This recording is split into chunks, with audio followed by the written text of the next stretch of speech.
Oh hey, CPO here with O3D Jeeps, and I'd like to talk to you about something that a lot of people are embarrassed to discuss, and that is the sagging sack. Now as the years go by, it's something that we all have to deal with. The sack begins to sag. Can you hear me, fellas? Sometimes, even when I'm getting in and out of the Jeep, the sack hits the bottom of the door opening, and it's just not a pleasant experience, but there is a solution. And as you can see, I usually keep some things in my sacks that add some weight.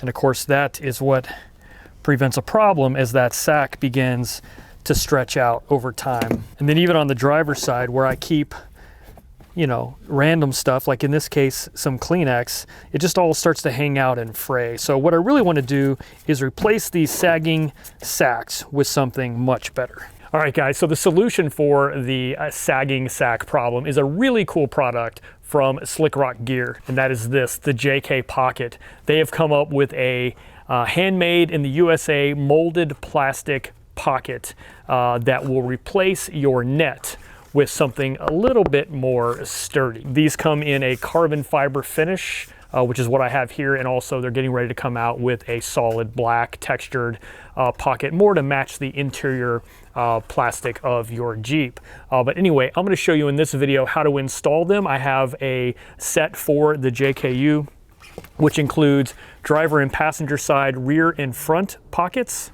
as well as a center dash pocket for that area right in the center console in front of your gear shifter. So now I can't use this because I have a switch panel there in my Jeep, but I found somebody who's going to install it for me and put it in her Jeep, and we'll have her show us how she did it. But first, let me show you how to install these door pockets. It's super easy. All right, so the tools you're going to need are pretty simple. Basically a razor blade, and you can do the entire install with this. A pair of scissors will come in handy from time to time as well.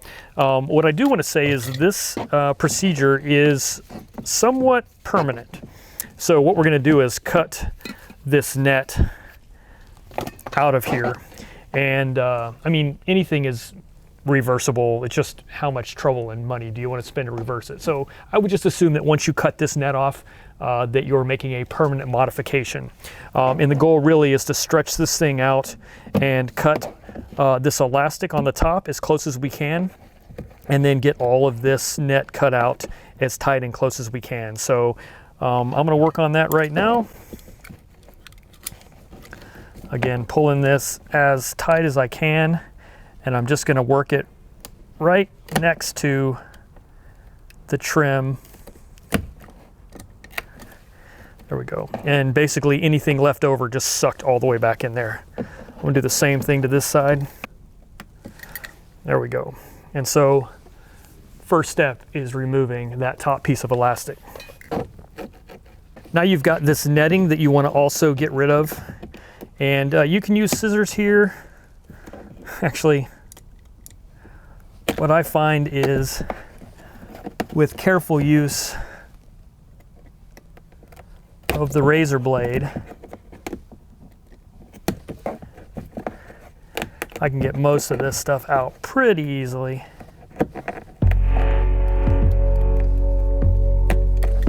What you don't want to do is do anything to scratch up this outer lip. That's the part that's going to be visible.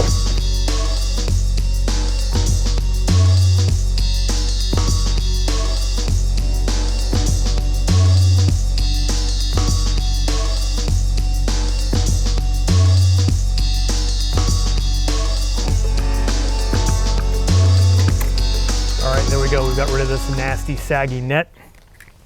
And pretty much anything else that's left over is just going to suck right back inside there or get pushed in when we install the actual pocket. Now the door pockets, the front ones have these lower tabs and they're a little bit deeper as opposed to the rear pockets, a little bit shallower, and then have a completely flat bottom.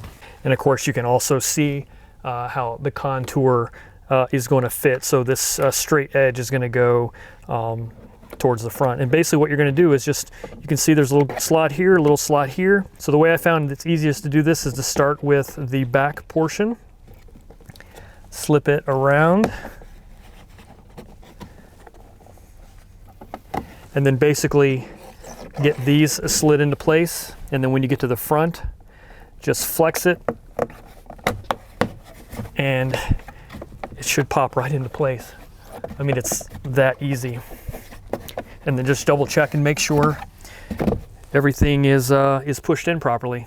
I know, crazy simple, but really, really cool. Now, one thing I do have to make sure I tell you is what I used to keep in this pocket no longer fits, right? It's not a stretchy net. So not everything that I used to fit in these front pockets are gonna fit. So that's gonna have to go somewhere else. I can fit this smaller sunblock, but I'll probably put it somewhere else as well. So that's really the only negative I can come up with about these, is the fact that they just don't hold for me as much as I used to be able to shove into those pockets. But then again, as you saw, those pockets stretched out pretty quickly. And so it's not even ideal to put those things in there anyway. Just because you can doesn't mean you should. So now when I put other stuff in here, it's not gonna go anywhere. It's not gonna be hanging below the level of the door, and it looks really, really clean. So that's it. Let me do the back door here on the passenger side. But as you can see, these rear sacks aren't quite as hideous. The only thing I really keep into them are these little covers for where you pull your wiring harness when I take the doors off. But these are going nonetheless.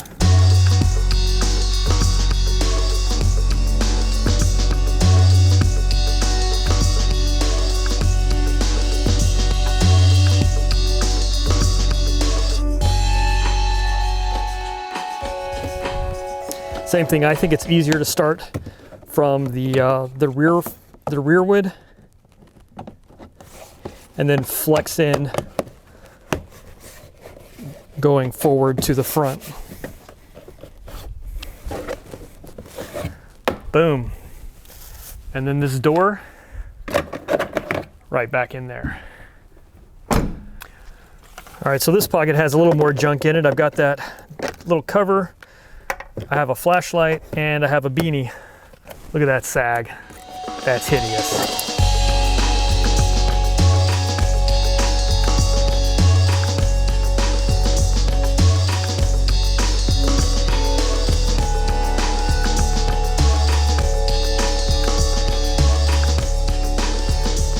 All right, flashlight, the beanie, and the door back in there. All right, and for this front driver's side door, I have a koozie from Jeep Mama that I got at a Jeep show, and some business cards, looks like some Kleenex, and a lot of sag.